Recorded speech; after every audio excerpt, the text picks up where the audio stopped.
Kingsborough is an extraordinary place because all of you are very, very special people. Congratulations and good luck to you.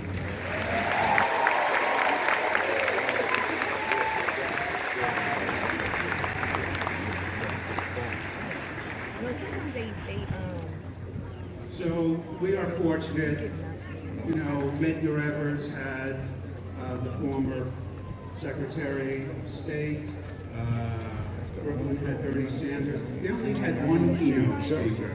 We have two keynote speakers.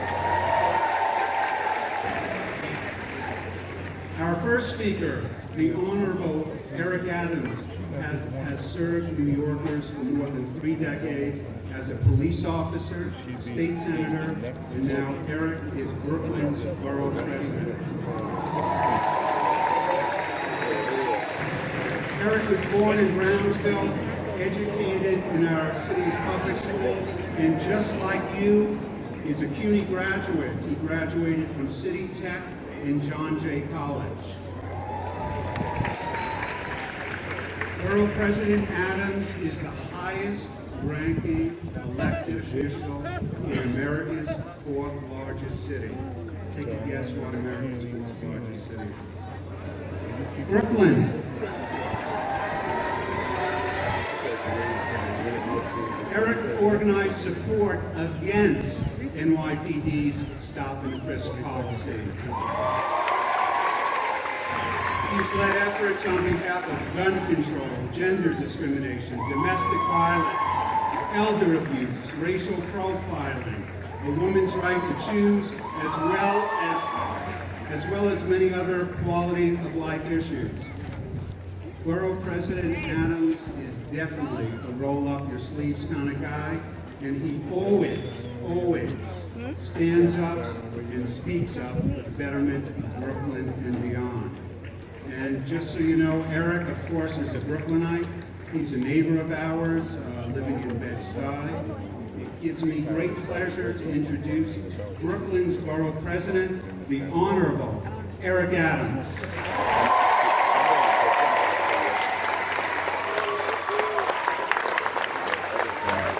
Thank you so much, and I want to put you at ease. I believe in the Mike Tyson theory of speaking. It should not take you 12 rounds when you can do it in one.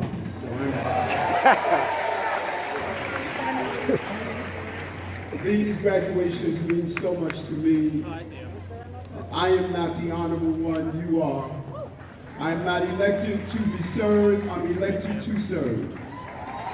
I spent 22 years of my life wearing a bulletproof vest, standing on street corners, protecting children and families as a member of the New York City Police Department, and I'm going to continue to do that. And my co-keynote speaker is a real champion, a former Assistant Attorney General, affectionately called Tish, our first woman of color to be elected to a citywide office, Letitia James. We like to consider ourselves law and order. Let me say this in my brevity. One of my favorite books is Harry Potter. I like Harry Potter because it has what we consider sequels. It starts off and continuing. Each sequel is as good or better than the previous one. You are living the sequel. You're living the sequel, and you are living the original version of that sequel in your life. Every generation prior to your generation lived their moment. Early Chinese coming to America, building the railroad system, and was not allowed to ride on those same trains. Early Jews leaving Nazi Germany with the stench of burnt flesh from the horrific behavior came to America to find a way of life. Early Italians demonized because a small number was involved in criminal behavior. The entire community of the Italian community was treated unfairly. Early Irish used to have signs of saying, "No Irish, no dogs allowed," but they continued to move forward. Early Latin American, Hispanic speaking used to come to America unable to speak English, but eked out a way. Early African Americans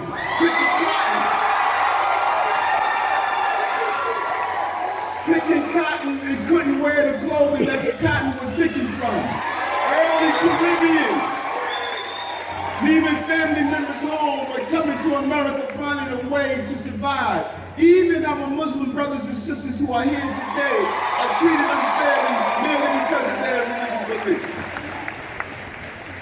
America is like the soup guy on Seinfeld. She insults everyone she meets until you demand the right to participate in the American dream. That's what it's about, being an American. Under the fingernail of every ethnic group, you will see the dirt and grime of climbing up the mountain of hope and prosperity, one hand at a time. That's the greatness of this country. And let me tell you what our secret weapon is. Our secret weapon is the hyphen, the dash that sits between our cultures. African-American, Jewish-American, Irish-American, Polish, German, Chinese American. That is what makes us great. We must protect that hyphen, and regardless of what Donald Trump says, the hyphen is here to stay. It makes us who we are and what we are and what we ought to be.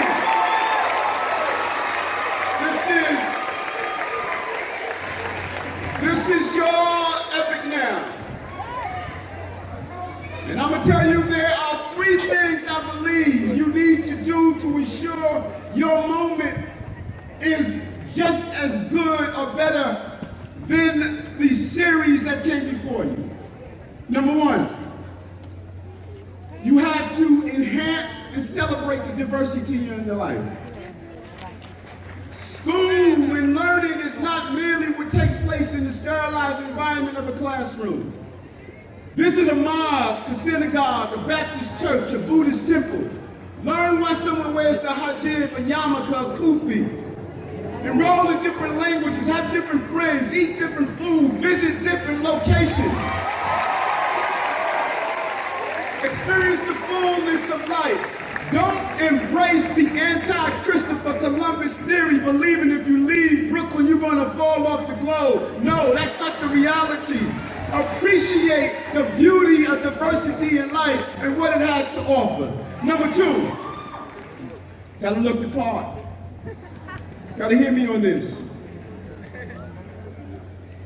If you are planning on running a major corporation, if you are planning on making multi-million-dollar deals, there are days that I travel to China and meet with the mayor of Beijing, or go to Turkey and meet with the mayor of those cities and countries of Baku. I am not going to take a young lady with me anywhere if she has 2 cherries on her neck saying "lick me" as a tattoo. Hear me? You gotta look the part if you wanna be the part. No one is going to allow you to close multi-million-dollar deals if you come in with the man in your life and he got "thug for life" wrote on his hand. No one is going to deal with you. People at this level that we play where the big girls and the big boys play. You use the wrong fork to eat your salad, that kills the deal. You don't shake a hand correctly, that kills the deal. Right. You don't make eye contact with someone, that kills the deal. Everything about you must say empowerment. When you walk in the room, people need to say, "Who is that?" When you speak, people need to listen to you. How you dress, you must be impressive when you look.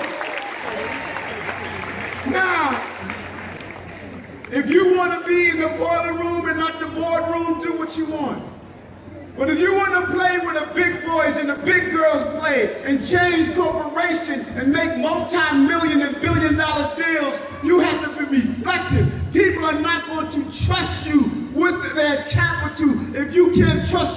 yourself and what you present yourself to be. You gotta look the part. Number 3, find yourself and make that's equivalent to who and what you are. Find yourself a Michelle or a Borough. They have to give you something, and it has to be more than just good sex. They gotta give you something real, dependable. They gotta love you, respect you, be there for you, be thoughtful and kind and mindful and appreciative of who you are and what you are. Your partner means everything to you. They have to be there in a very real way. Let me conclude with this.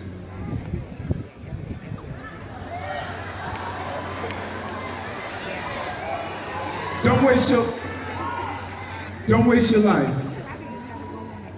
Back in 1975, I shared this with McAllister College, and I want to share it with you. There's nothing perfect about Eric Adams. If you go back and look at my academic grades when I was in high school, in a good year, I was a D student. Nothing perfect. Made so many mistakes. Had some good days and some bad days. Had some days when I didn't want to get out of bed and days I wish I would have gotten out of bed. And I'll never forget back in 1975, I saved up my money and I bought Mommy a beautiful sweater for her birthday. I came home and Mom had that sweater under her foot washing the floor with it. And I said, Mom, what are you doing? That was a gift I gave you. And she said, baby, your life is a gift from God. And you're wiping the street with it. Every time I see you, when people see you, you have a beer in one hand and a joint in the neck. Every time people see you, you were arrested at the age of 15. Your grades are dropping. I will clean this sweater, now you clean your life. And let me tell you something. When I became a police officer, Mama had that sweater in her bag. When I became a captain in the police department, Mama had that sweater in her bag. When I became state senator, Mama had that sweater in her bag. When I became the first borough president of color, Mama had that sweater in her bag. Don't ever give up. Don't waste your life. These people who are sitting in the hot sun to celebrate you have sat in the hot sun of recognizing how much they love you and adore you. Don't give up. Give it your all. Be unafraid. Be true. Be bold. Be you. And remember, for those of you who come from outside this borough, there are two types of Americans. Those who live in Brooklyn and those who wish they could. Congratulations!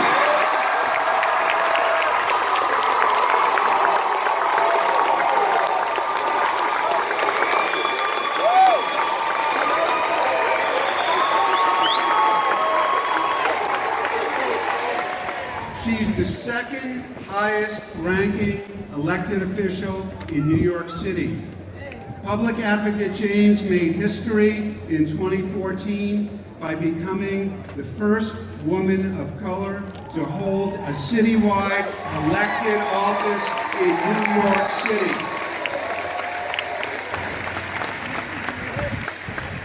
To describe what a New York City public advocate does is a little simple, sometimes tough, sometimes simple.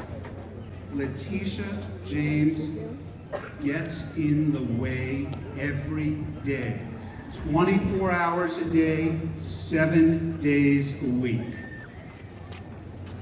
Public Advocate James has been a strong advocate for criminal justice reform. She's led the push for body-worn cameras on NYPD officers. She's the leading voice for universal free lunch in all city public schools. She introduced legislation to end gender wage discrimination. She's been a strong advocate for paid family leave. She fought hard for paid sick leave, and she also passed the Safe Housing Act. I could go on and on for hours, but we still have to get to those degrees at some point today. Can't forget that. Public Advocate James is a CUNY graduate. She graduated from Lehman College. And if anybody's been wondering, she's a Brooklynite as well. It gives me great pleasure to introduce the Honorable Letitia James, Public Advocate for the City of New York.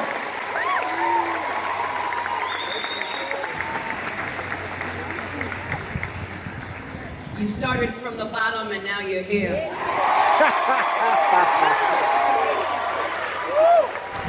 So let me just say that when the president asked how many of you traveled and how long you traveled, the borough president and I had a discussion, and we are going to lead the effort in the city of New York for reduced Metro cards for students at CUNY.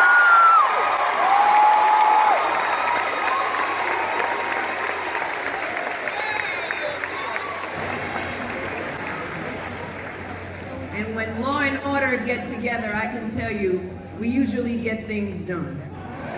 So,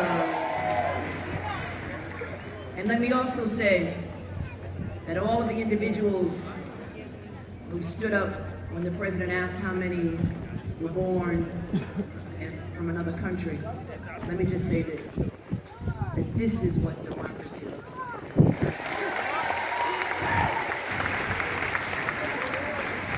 So I want to thank President Herzig, and I want to thank everyone for inviting me here today.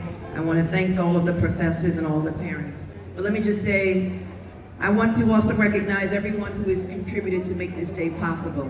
From the professors who helped mold your minds, to the parents and students who sacrificed to pay tuition. And to be honest with you, I think we should reverse the situation. I think all of the parents and loved ones who sacrificed so much for you really should be in the shade, and all of you should be in the sun.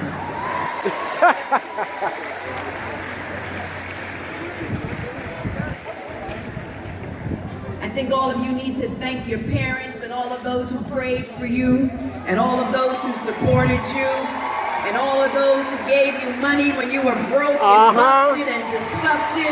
I think you need to rise up and give applause to all of those who sacrificed so that you can be here today. I think you better recognize that you would not be in this position but for those who made sacrifices, who are standing out in the sun today. Give them a round of applause and make some noise.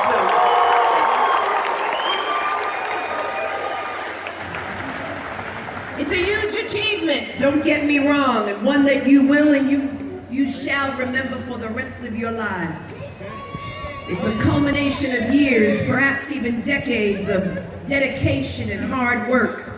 You had dreams of a college degree and the opportunities it could afford, but maybe you didn't think that you could manage it. There were days and nights when you wanted to quit, I know. And many never expected to see this day. But here you are, and despite all of the odds against you, and despite those days when you weren't sure if you were going to make it, you're here. So acknowledge the magnitude of this moment as you receive your degrees. So many of you have not only achieved, you have excelled. And in the class of 3,500 students, there are countless stories. And here are just some of the stories that I'm just amazed. Students like Jamani Falk, where are you?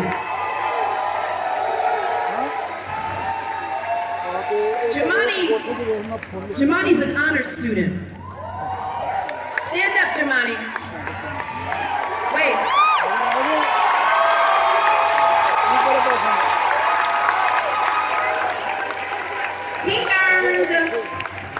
He has a 4.0 GPA. And that was after not great success at another school. And he's a sterling example of someone who made good on a second chance.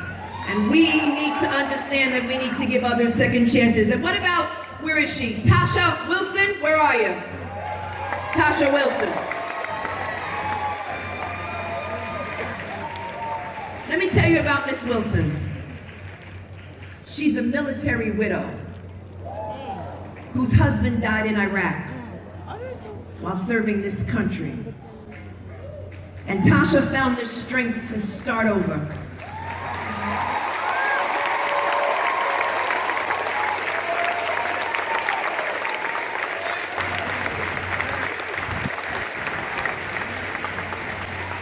You see, Tasha,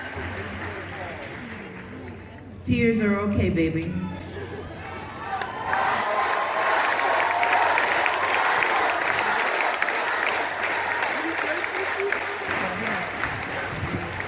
Tasha, your husband is smiling down and he's so proud of you today.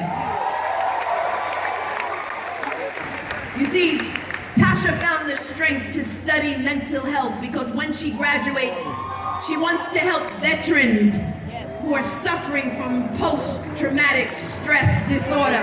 Give it up for Tasha.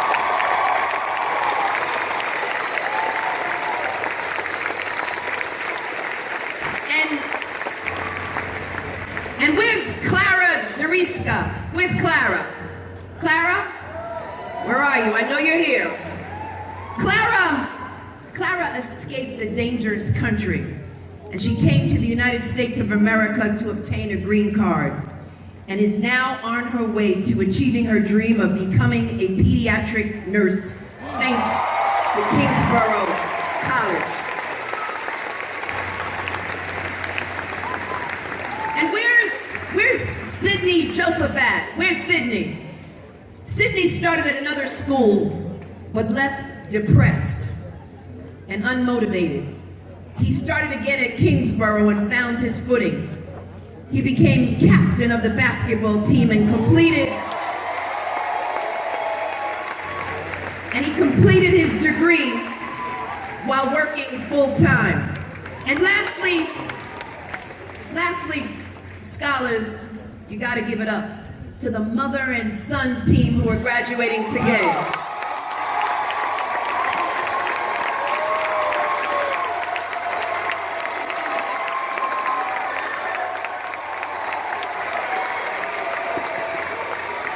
The son, John, is a liberal arts major and served as vice president of fellowship for Phi Theta Kappa Honor Society.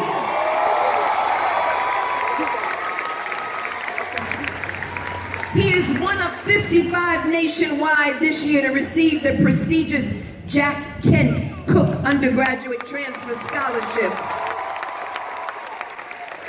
and will enroll in fall at NYU. Give it up.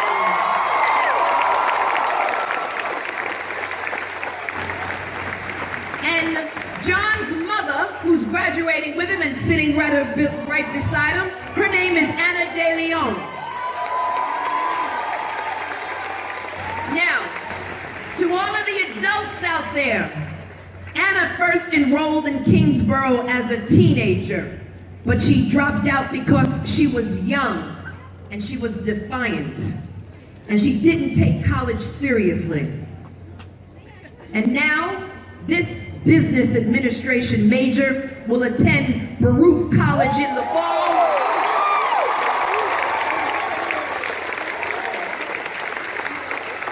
And plans on a career in hospitality. It is never too late to learn.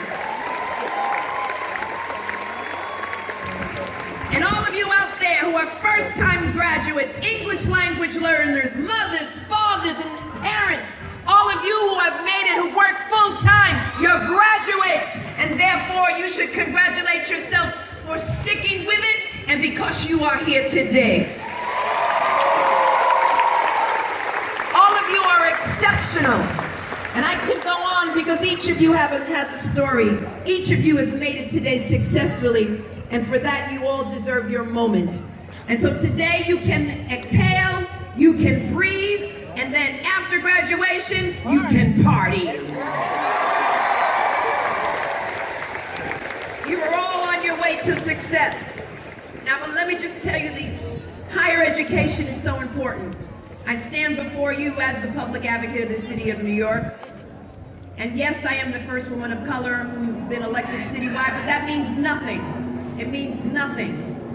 It's nothing more than a historical footnote, because if I don't do something with this position, it means nothing to anyone.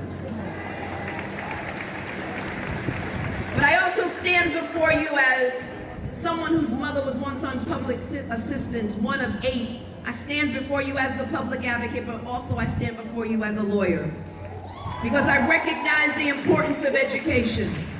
And higher education has proven to be a sturdy ladder to the middle class, providing more resources and more money.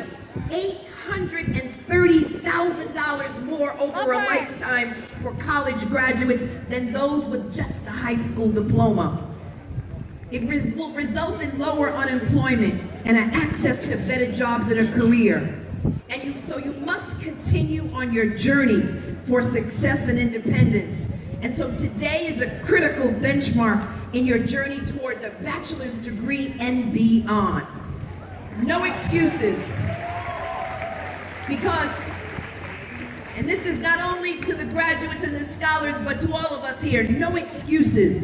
Because excuses are a tool used to build bridges that lead nowhere. So there are no excuses.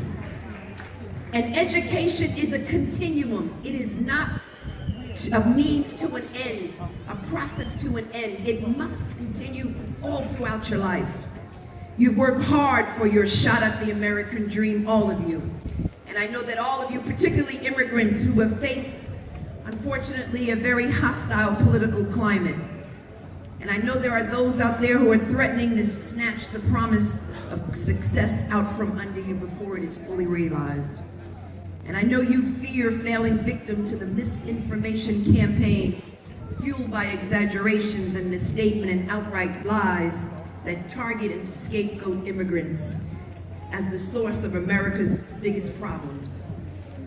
Ignoring America's history as a nation forged by immigrants. A blame game, portraying immigrants as individuals who have come to this country, feasting off a country battered by income inequality and the disappearance of jobs that will never come back, and jobs that pay decent wages. But this misguided and mean-spirited propaganda couldn't be more wrong. You see, immigrants aren't the source of our problem. Traveling here in search of peace and prosperity, with each generation building on the accomplishments of those who came before you.